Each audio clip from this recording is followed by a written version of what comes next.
Istanbul, 8 h du matin. La traversée du Bosphore est toujours aussi difficile.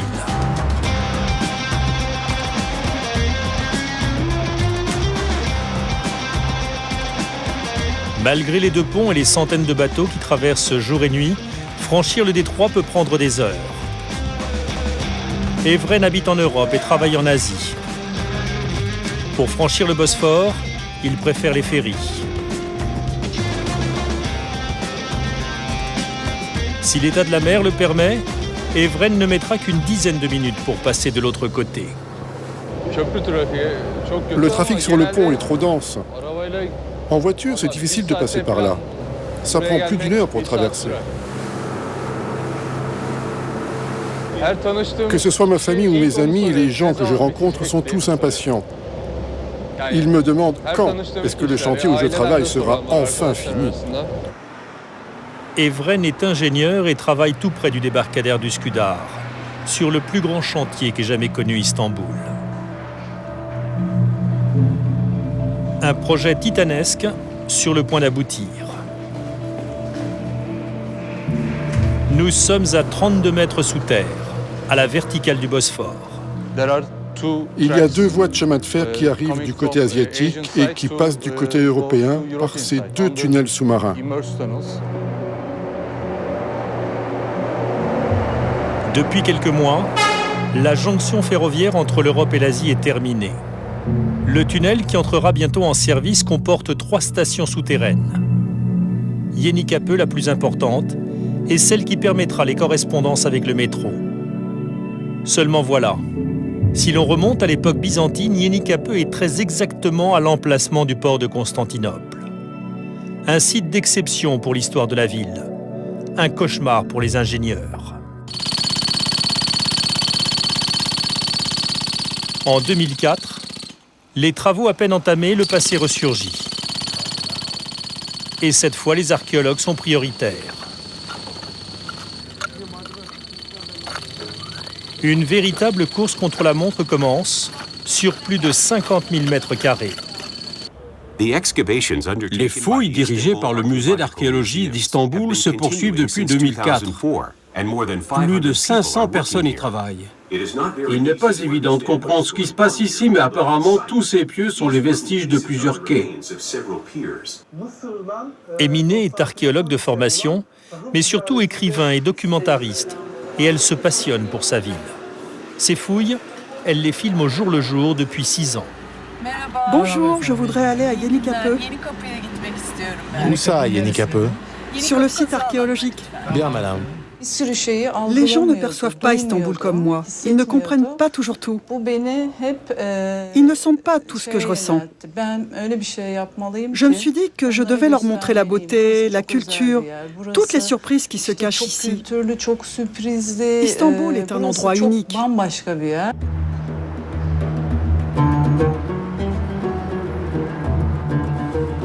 Au sud des murailles de Constantin, Yenikapı a toujours été la plaque tournante des transports et du commerce dans la vieille ville.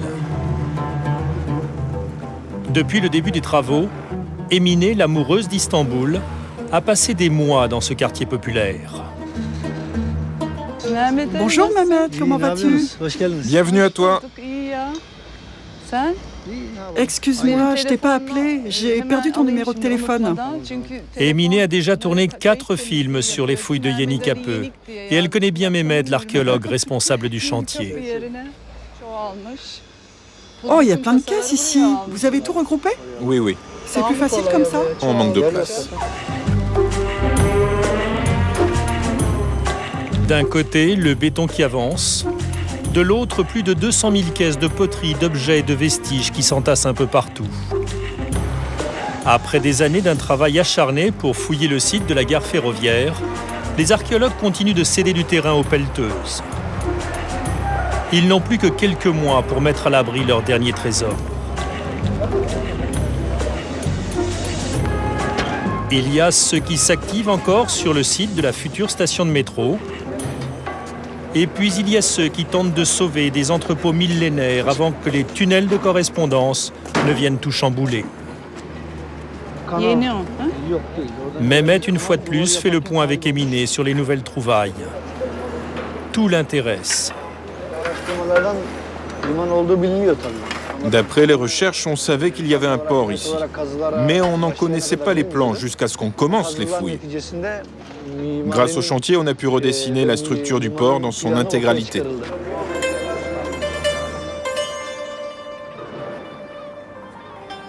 Et voilà comment l'Éleuthérion, le port fondé au IVe siècle par l'empereur Théodose, a ressurgi à 400 mètres du rivage.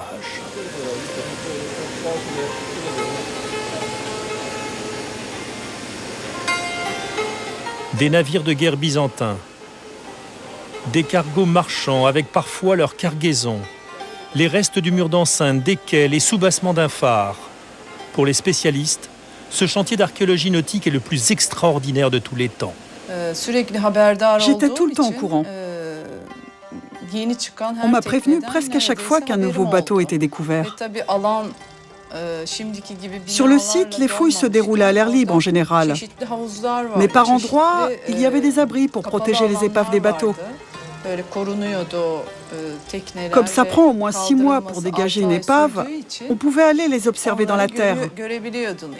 On pouvait entrer sous les abris et voir ces bateaux magnifiques pris dans le sol, avec des bouts d'objets dans les caisses sur lesquelles des hommes travaillaient. Je les ai tous vus, mais j'en ai suivi 3 ou 4 en particulier. Au total, ce sont 36 bateaux qui seront sortis de terre. Une véritable flotte représentative des modes de navigation entre le 5e et le 10e siècle après Jésus-Christ. Ce matin, carré après carré, les ouvriers dégagent une couche de terre de 40 cm d'épaisseur, l'équivalent d'un siècle pour les archéologues. Sheran est responsable de cette zone. Il passe ses journées à identifier les trouvailles. Des tessons de poterie toujours aussi nombreux, mais aussi des amphores qui apparaissent régulièrement en surface. Vous en avez trouvé beaucoup? Oui, plein. Avec des inscriptions dessus.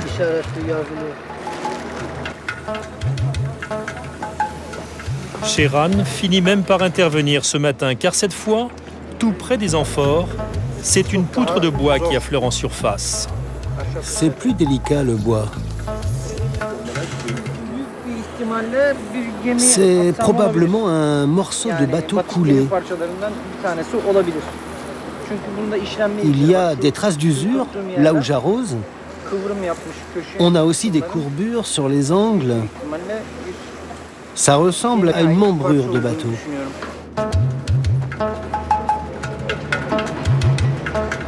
Jour après jour, la nouvelle énigme du 6e siècle va livrer ses secrets. Ça y est, là, c'est à niveau, ne creuse pas plus.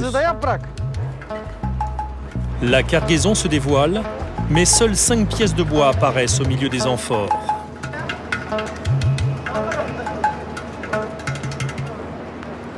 À votre avis, c'est le 37e bateau, là? Ah, pas encore, mais il doit être juste en dessous. Je pense qu'on n'est plus très loin. Les certitudes viendront dans quelques jours, lorsqu'il aura dégagé une nouvelle strate de terre et repoussé d'un siècle le champ de ses investigations. Comprendre ces découvertes n'est pas toujours évident. Pourtant, il arrive parfois qu'un simple artisan local livre de précieux avis. C'est le cas d'Ismaël, le charpentier de marine installé tout près du chantier de fouilles. Lorsqu'il répare ses bateaux en bois, les techniques sont pratiquement les mêmes. Et puis il y a sa connaissance des essences de bois et ses 50 ans de métier qui font merveille. C'est en 2006 qu'on a fait appel à Ismaël. Au moment de la découverte des premières épaves, c'est lui qui nous a dit « ça c'est le pont, ça c'est la carène, ça c'est les membrures » et qui nous a expliqué toutes les techniques de construction. 1500 ans, c'est pas rien. Mais la technique de construction est la même. Rien n'a changé. Il y a juste les machines, les outils qui sont modernisés. Les membrures, tout ça, c'est pareil. Il n'y a aucune différence avec ça. Dans tout ce que j'ai vu, tout du moins.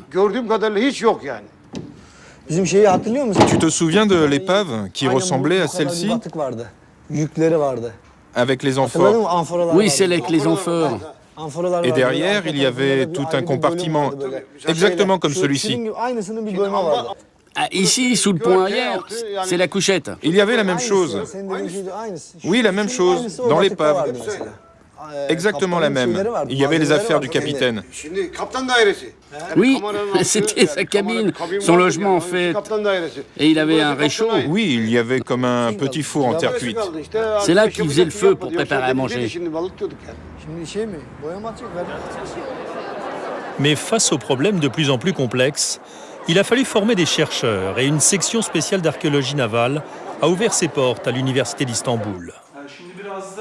C'est le professeur Koçabas qui la dirige. Quand on regarde cette partie du bateau, on voit le foyer, donc un four où l'équipage préparait les repas et où il se réchauffait en hiver. Il y a des casseroles là, et on voit aussi des noyaux d'olives éparpillés. Mais le point le plus surprenant, ce sont les paniers en osier que nous avons retrouvés pleins de noyaux de cerises. Ça veut dire que le bateau a coulé à la saison des cerises, en été. Le port de Constantinople au VIe siècle est au cœur des routes commerciales de la Méditerranée. On voit passer ici des milliers de bateaux de toute origine. Et c'est là que chaque anecdote prend toute sa dimension. La saison des cerises, au mois de juin, correspond aux tempêtes d'été lorsque souffle l'Odos, le terrible vent du sud. C'est donc l'Odos qui aurait expédié par le fond la plupart des bateaux coulés. Il ne s'agit plus d'un tsunami, comme certains l'avaient affirmé. Le trésor du professeur Koçabas compte désormais 36 épaves. En attendant mieux. Ici, nous sommes dans la partie du port qui n'a pas été fouillée. Vous voyez là, sur la droite, l'ancienne muraille d'enceinte. Mais malheureusement, le projet de métro de Marmaray n'arrivera pas jusqu'ici. On ne pourra rien faire dans cette partie. J'espère qu'un jour, on trouvera ici d'autres épaves qui viendront s'ajouter à celles que nous avons déjà sauvées. Le professeur Koçabas dispose d'un véritable laboratoire sur un parking voisin. Il y a ici 10 ans de travail, selon lui, pour éviter que le bois des épaves, au contact de l'air, ne se désagrège et disparaisse à jamais. On voit très bien sur l'épave numéro 12 que les charpentiers de marine ont commencé par construire la coque. Ensuite, à partir de ce niveau, ils ont changé de technique. Ils ont préféré mettre en place le squelette d'abord. Sur cette même épave, nous avons donc deux techniques différentes. Par chance, à Yenikapı, toutes les pièces de bois sont très bien conservées et nous comprenons tout ça beaucoup mieux maintenant. Evren fait son doctorat et travaille sur l'une des épaves et quand il aura fini sa thèse, nous reconstruirons l'épave entière.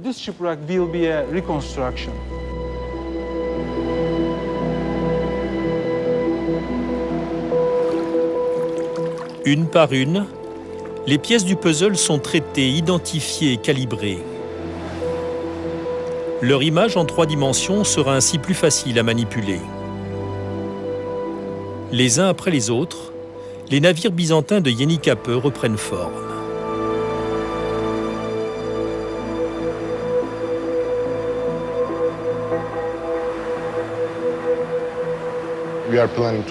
Nous envisageons de construire une réplique grandeur nature et de naviguer à bord. Evren teste régulièrement la salinité des bois. Du sel qui mettra 3 ou 4 ans à disparaître. C'est un processus très long et ce n'est pas facile.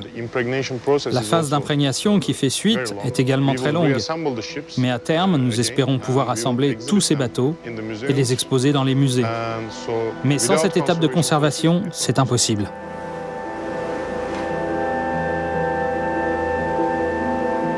Les premiers bateaux immergés en 2006 devraient bientôt quitter ces bassins. Les autres attendront. Mais le trésor de Yenikapı, ce sont aussi des milliers d'objets que Mehmet surveille de très près. Des merveilles d'élégance parfois qui ouvrent sur des univers fascinants. Tiens, voilà les sandales, on a presque fini. Ah oui, les sandales. C'est long, la désalinisation des sandales. Tu te souviens de ça avec les inscriptions? Ah oui, ça remonte à 2007, dans les premières fouilles. 7e siècle? Oui, ça doit être du 7e.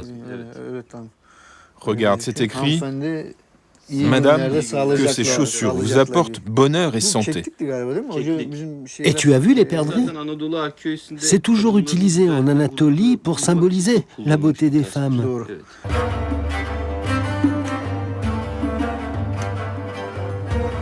Poulies, manilles, mousquetons, treuils, les fouilles du port de Théodose ont révolutionné la connaissance de la navigation et de la vie quotidienne à Constantinople vers le VIe siècle après Jésus-Christ.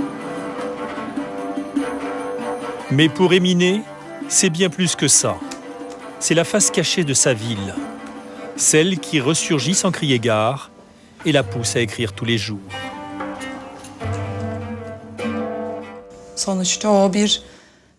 Toutes ces fouilles reposent sur des techniques, mais pour moi, il y a plein d'histoires uniques qui sont liées à ces objets.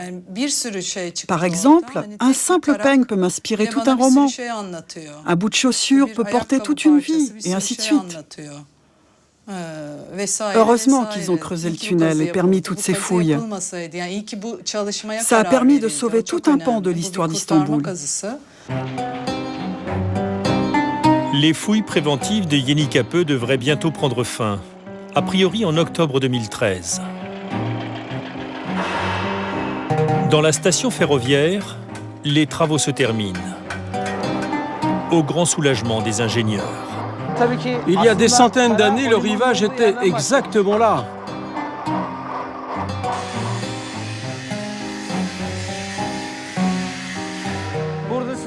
Ça, c'est la nouvelle station. Comme c'est encore en travaux, nous avons stocké tout le matériel par ici.